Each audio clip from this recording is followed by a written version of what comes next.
You're listening to Health Innovators, a podcast and video show about the leaders, influencers, and early adopters who are shaping the future of healthcare. I'm your host, Dr. Roxy Mooney. Welcome back to the show, Health Innovators. On today's episode, I am sitting down with Steve Ardire, who is the AI Startup Advisor and Force Multiplier. Welcome to the show, Steve. Well, thank you. I like your emphasis on force multiplier, which we'll talk about because it's kind of an interesting connotation.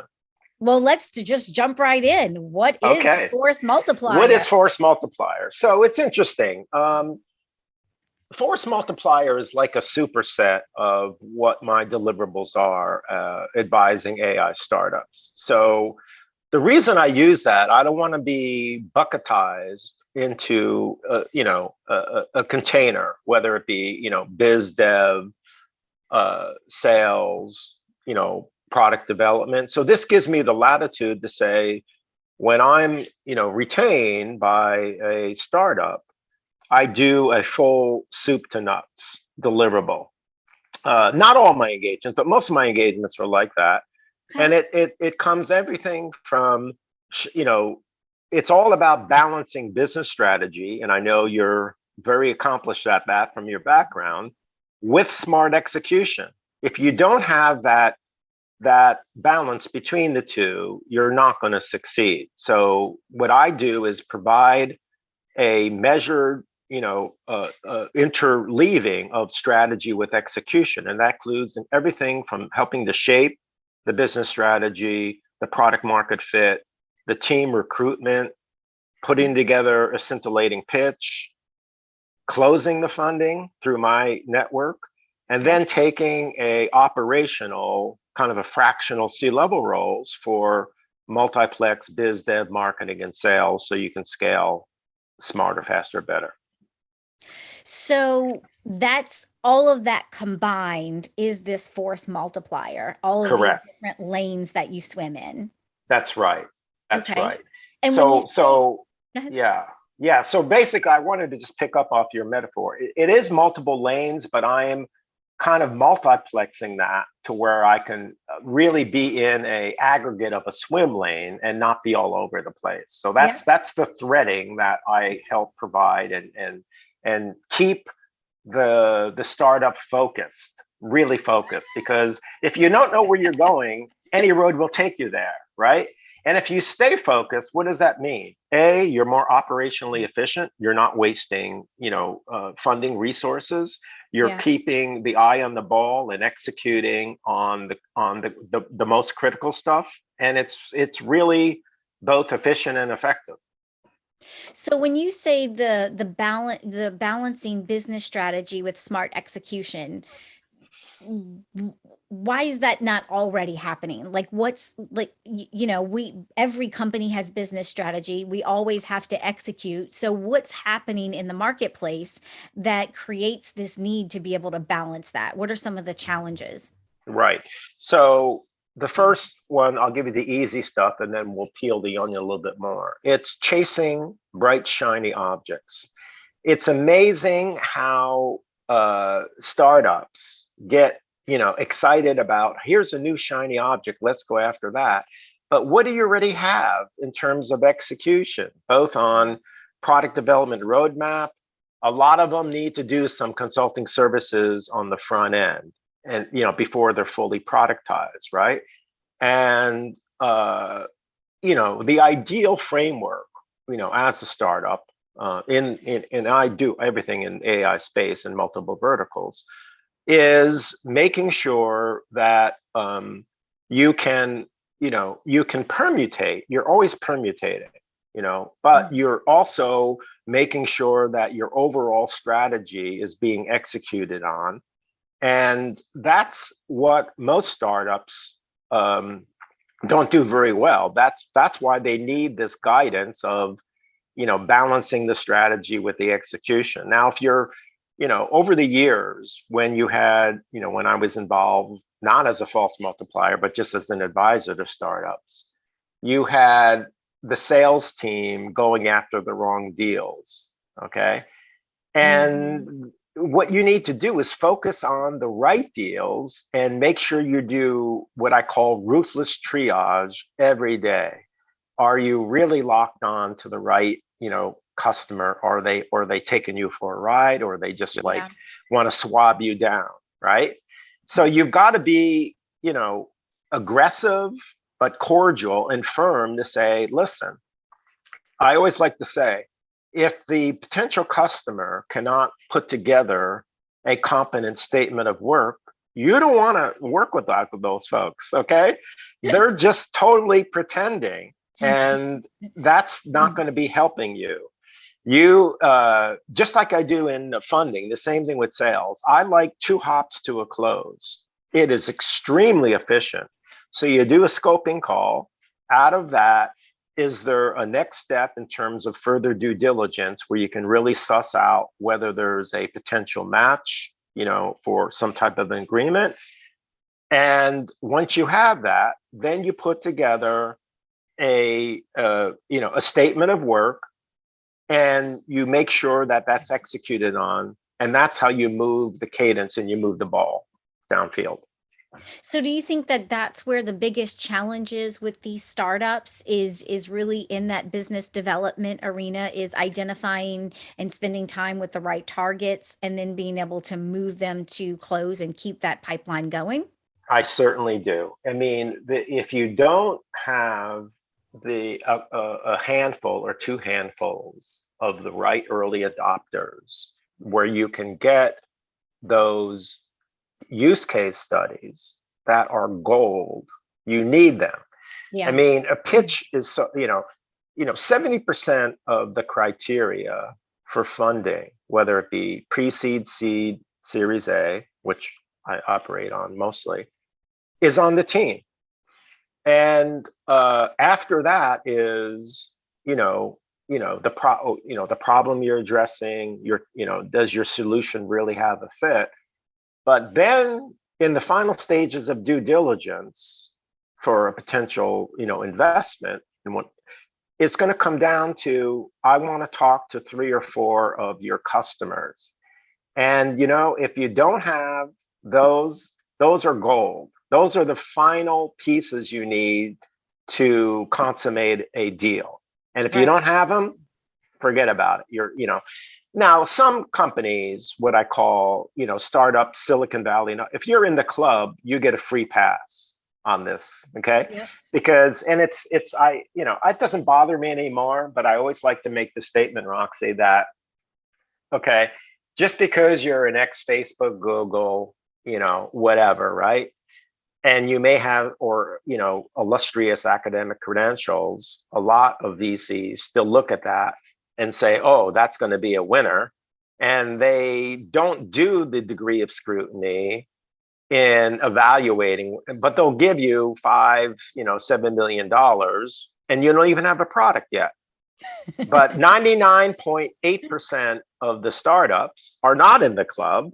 Right. So don't read TechCrunch and VentureBeat and all the other BS, okay, that paint this rosy picture, because that's just a very small sliver of companies that are getting, this free pass on the front end. And Yeah. then they can make an excuse of, oh, we need to do a pivot. And that's the other thing that is totally infuriating. When you see companies how to do a pivot, you say that core team, the co-founding team, was clueless. Okay. If you miss it by that much today, and the tolerance is today, the windows are tighter, and you've got to be able to hit each of these milestones along the way from a product development standpoint, going from, proof of concept, MVP, commercial viable product.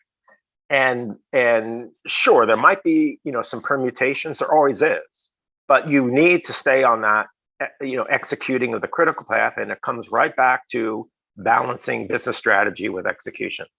So what do you think about you've got scenarios and in my experience, it really depends on where that innovator is in that customer discovery process. That it's very common for someone that hasn't done a lot of customer discovery to build, to kind of maybe get someone to do a proof of concept, have an MVP, go to market with something, maybe even be able to get some friends, some in their network to buy those solutions, but then they kind of start to hit this, they're stuck. They can't really grow beyond that because there really isn't a market need for what they built, and really requires maybe a pivot, but certainly going back to customer discovery where you've got other companies or other innovators that are really heavy on the customer discovery and maybe aren't so ripe for a pivot because they've done the homework up front. You bring up an excellent point. And one of the fundamental flaws in this is that a lot of startups go with people that are friendlies because they're scared to go outside of their friendly zone.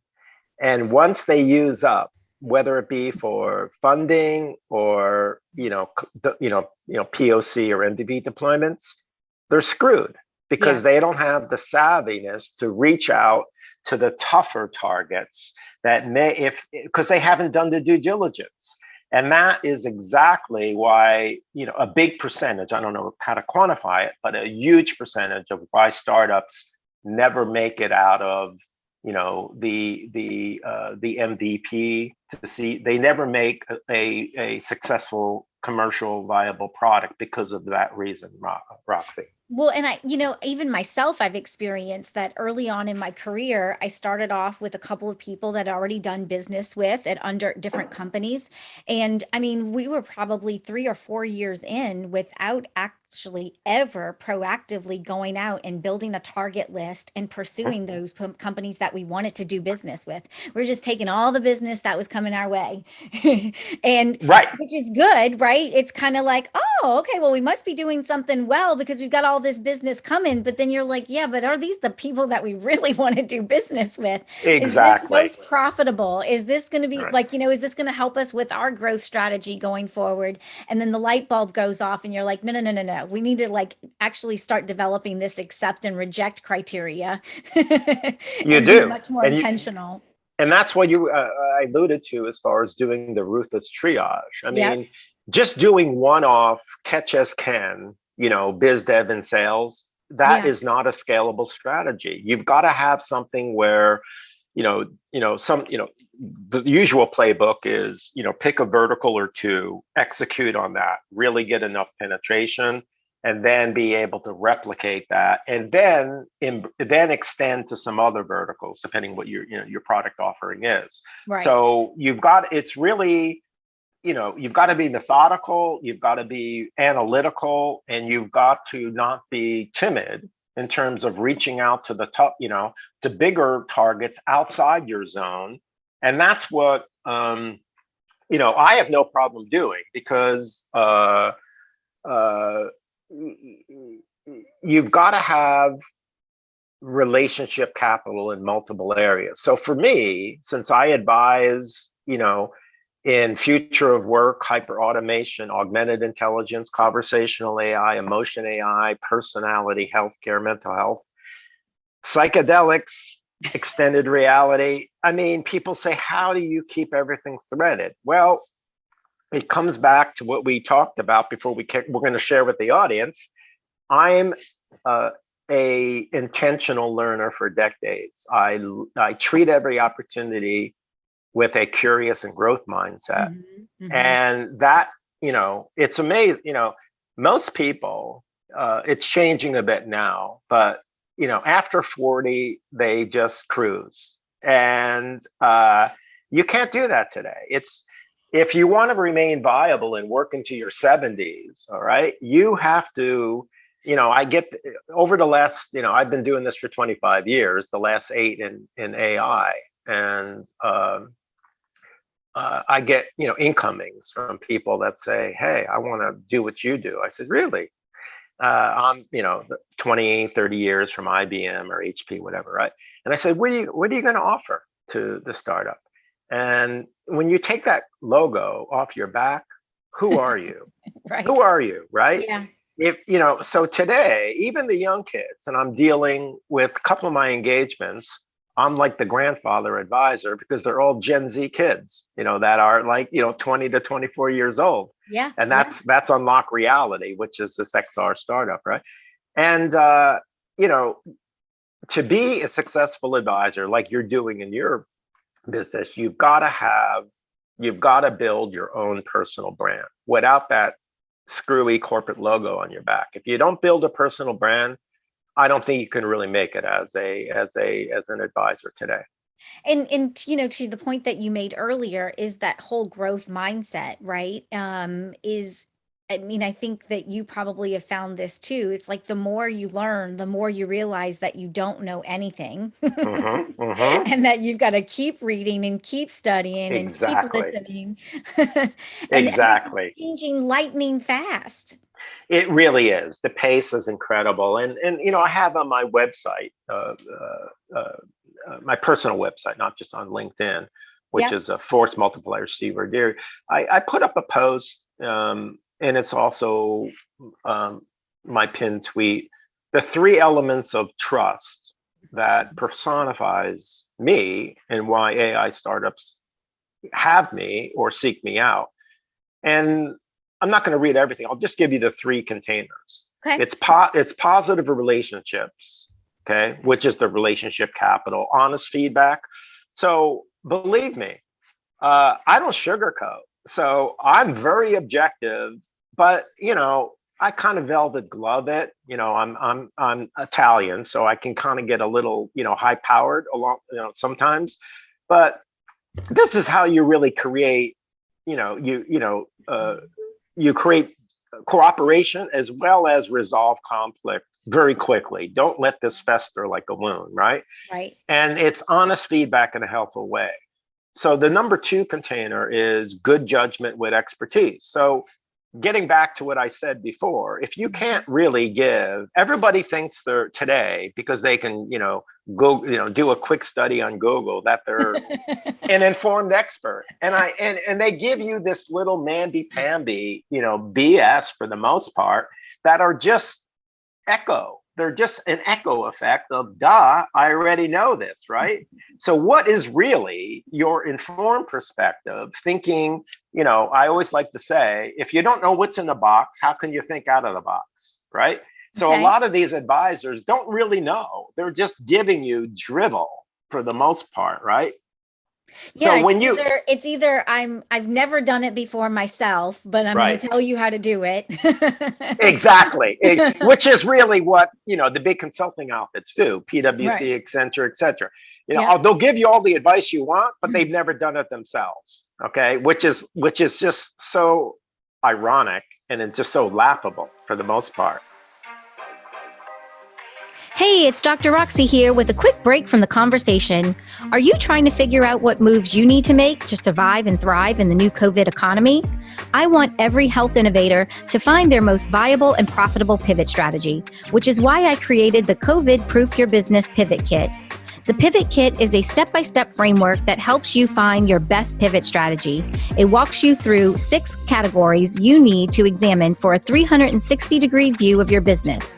I call them the 6 critical pivot lenses. As you make your way through this comprehensive kit, you'll be armed with the tools, tips, and strategies you need to make sure you can pivot with speed without missing out on critical details and opportunities. Learn more at legacy-dna.com/kit.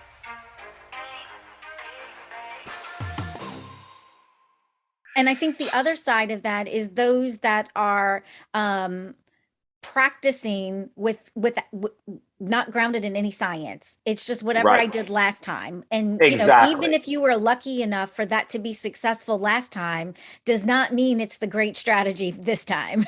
Bingo. I can't emphasize that enough. And that's really why the people in the club get the free pass. There's no guarantee it's going to be successful, Right. And if you actually have a team, it doesn't have to be all ex-Harvard, Stanford, MIT. If you can get, it's just like in sports. If you can get, they have to have talent, but they've got to have their mental game. And if they're more cohesive and can function as a unit, that team call them the B team, is going to beat the A team 9 times out of 10. Period. Right. No Right. ands, ifs, or bad about it, right? So the other thing is, back to good judgment expertise, is that colleagues will seek you out because they trust your ideas and opinions. That's huge. All right. Yeah. So rather than just, raise your hand, look at me, I don't want to hear, they know who the go-to people. And the corollary to that, Roxy, is you can anticipate and respond quickly to problems. Wow, I can't emphasize that one enough. It's really sort of like, in healthcare, right? Is preventive medicine. Get ahead of it before the malady manifests itself. So this notion of anticipating and responding really quickly, it doesn't allow the problem to fester or get embedded, which is going to be harder to extract and resolve. So give us a real world example of that. Okay, so I'll go back to customer acquisition, which is everything, right? Mm-hmm. If you can't, if that customer cannot articulate, the problem that they have and put together a statement of work, right? And you've got to be able to interject, right? If you kind of like say, hey, this is our solution set. And if they have a couple of areas where it's not covering, and you can, covering their, purported statement of work, you can say, well, we can build that in, because we have like 80% of the solution. If you don't have 80% of the solution for, a given opportunity, you're killing yourself because it's taking you out of your wheelhouse, right? So I always use the 80% metric, or, something close to that, as a viable customer opportunity. And that's where a lot of startups, because it may be a big name company, but if you get enveloped in just working with big names, you're going to get sucked in, and you're going to kill your whole business strategy and execution. Their whole business is just going up in flames because some big name just hijacked your company. They hijacked it, exactly. Yeah, they basically took all the wind and they just sucked up all the resources, and you're screwed. Now your product roadmap has become their product. Exactly. And you see this all the time. Like there was an egregious example of I won't name the company, but they had state-of-the-art virtual reality glove, with haptics, really sophisticated. Yeah. They were talking to Facebook, and lo and behold, when Facebook announced their glove, it looked just like this company's. And you got to, that's why I say in a startup, if you get a call from Microsoft, Amazon, Google, you got to be super careful. All right. Funding's a different avenue, but still, yeah. But you can't get sucked in until you actually are on the market with a commercial viable product, are doing, minimally, more is better, but doing, a couple $1 million a year in sales, and you've got a game plan where it isn't just all direct sales. And that's the other thing. In all my engagements, I always look for the fastest pathway to VAR and OEM resellers, because that's how you scale faster, better, smarter today. If you don't have that, you're fooling yourself, because you want, VCs look for, high growth trajectory, over a very short window to get to, the magic number is get to 10 million in sales as fast as possible, and do it on the lowest amount of money. And my axiom, from a couple of years ago was 10 million and no more than 10 million in funding. This is mostly for enterprise. Consumers different. Yeah. Get to 10 million in sales, and you have minimally 100 million, potential acquisition. Now, today, because of open source, cloud software, all the plumbing, if you have a compelling application with, and one of my engagements, Evermore IO, is really an example of that, because the product just launched, Evermore IO. It's a mind tech tool that helps Gen Z with skillfully using real life context with narrative powered by empathy AI. It's really building, skill sets, as smart and as tech savvy as these young Gen Z are, especially with the mental health, crisis, right? That's really impacting that demographic more so than anyone else. Right. The whole point is talk things out, see the patterns, work it out yourself rather than just relying on, because the Gen Z, they don't listen to their parents. The peer support is questionable, and they don't always want to talk to a therapist, right? So it's like, work things out yourself. Like, it really builds a lot of character, and you're going to get, a lot of benefit out of that approach there. So let's go back to some of the companies, because I like the example that you're giving here. Let's go back to some of the companies that either you're currently working with or maybe have previously, and talk about what are some of those key decisions that they made that helped them in that commercialization journey.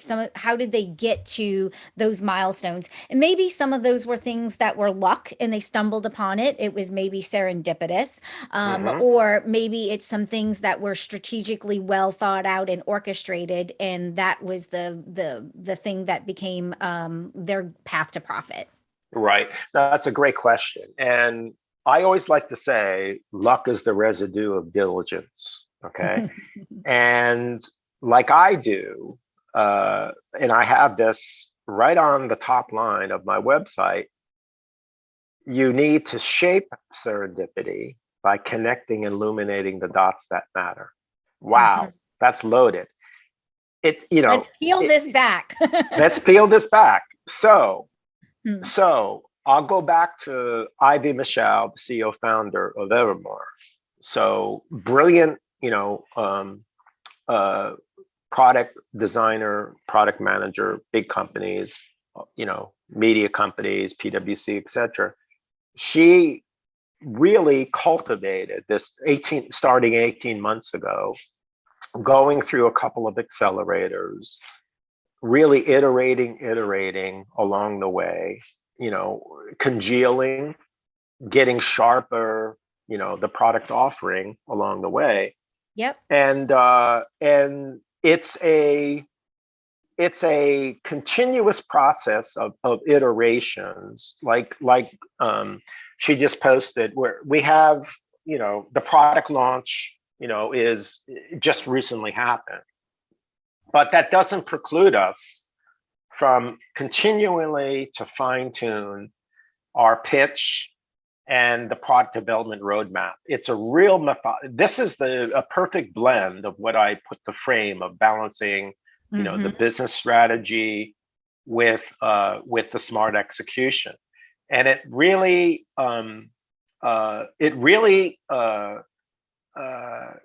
has manifested in terms of carving out. We have one graphic in there about our edge, which is really providing the joy of healthy socialization combined with self-knowledge. So there's a lot of folks out there that, that can, can provide access to. In fact, there's this one company that just closed Cerebral, $300 million in funding. Whoa. At a $4.8 billion valuation. And Simone Biles is their chief impact officer and an investor. So brilliant marketing. Yeah. But you have to give the CEO credit because he was really smart at this. And he did, unlike, Talkspace, Headspace, Ginger, he really has put together a very impressive lineup of payers and providers on already. He's like outgunned his competitors to where he's saying, I want to create a one-stop shop for healthcare. And that's why he raised this boat of money and be a one-stop shop. Okay. and then may consider, acquisitions and, opportunities along the way. So, but the thing about it is, he's really gone. I mean, this is like, an amazing example with blue chip name VCs. But for most of the startups that don't have, this marketing panache, yeah, exactly. You've got to really do it the old-fashioned way, which you've been talking about, and and this is where you've got to be able to carve out a clear differentiation and really back that up with with the execution, and then really get you into on your go to market, hitting. So like an Evermore, we've got we're going to convert like 70% of the 30,000 beta users, which is a huge freaking number. All right. And then get these, activate our referral and endorsement partnerships, which I alluded to before, right? Customers and partners. Yeah.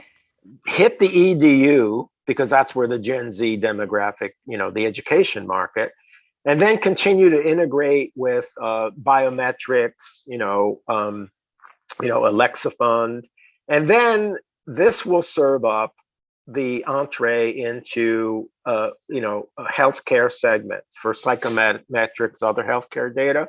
So it's really kind of, rather than just being in a bucket of mental health per se, by bringing psychosocial innovation where we can kind of use social determinants of health with this carving out of voice plus emotion AI, because that's the richest bucket, rather than just doing it through these kind of boring text chatbots that don't really, that are just really there to kind of tell you what you want to hear, but they don't really, give you that difference. So the voice and emotion AI, where you can have some self-learning, there's a play for pharma and payers, schools and learning, clinician, everybody can profit from that. Yeah, yeah. So Steve, as we start to wrap up here, I want to give you an opportunity to share with our audience what is like your outlook for 2022 when it comes to AI or some of the sectors that you specialize in. What are some of the trends to be on the lookout for, or some of the opportunities that folks can take advantage of? Right. So, like you, I'm pretty busy. I'll be going back to pre-COVID. I was speaking at like 6 events a year, and now I've been like doing podcasts like this and virtual events. Yeah. But one of my favorite areas that I talk about is augmented intelligence. That's where humans working with machines, right? I always like to say this, alluding, because we're both fans of innovation, Clayton Christensen, but let's peel back to Peter Drucker. Alluding to Peter Drucker, efficiency should be delegated to machines, while effectiveness should be a human pursuit. So I talk about a lot in augmenting human intelligence and healthcare, future of work. That's the next disruptive innovation, right?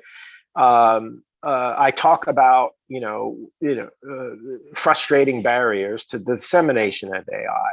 It isn't just the data scientists and machine learnings, right?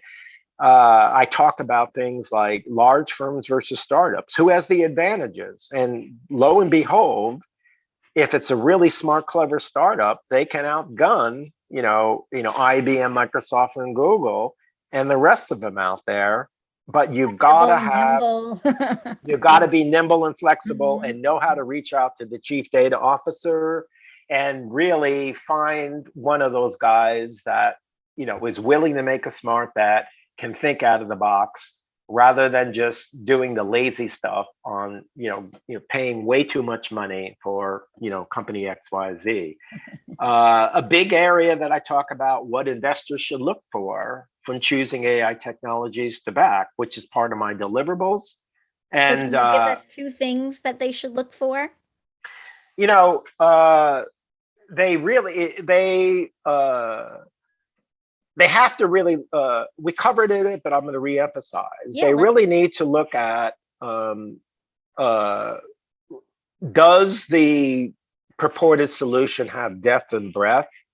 You know, it's really, really important. In fact, a new engagement that I'm going to be embarking on is really kind of like, I won't name the company because it's not official yet, but they're using, there's a lot of effort in voice biomarkers and like to detect depression, right? And, you know, and anxiety.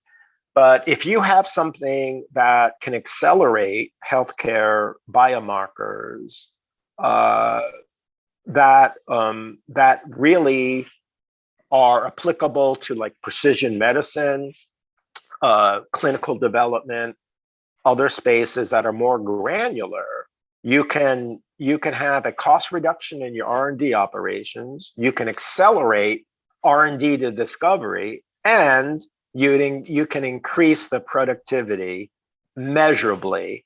And that's all about, you know, the big thing in healthcare today, Rock. How do you scale healthcare research into commercialization? Faster, absolutely. better, smarter. Yeah. Well, Steve, I could just talk to you for days. We could just go on, but we do have to wrap up here. How can our audience get a hold of you if anybody wants to follow up with you after the show? Absolutely. So you can find me on LinkedIn because there's not too many Steve Ardires out there. My website, it's a long one, but that's my byline. It's forcemultipliersteveardire.com. Happy to connect and really enjoyed this podcast, Roxy. Yeah, thanks for being here on the show today. Thank you so much for listening. I know you're busy working to bring your life-changing innovation to market, and I value your time and attention. To get the latest episodes on your mobile device automatically, subscribe to the show on your favorite podcast app like Apple Podcasts, Spotify, and Stitcher. Thank you for listening, and I appreciate everyone who shared the show with friends and colleagues. See you on the next episode of Health Innovators.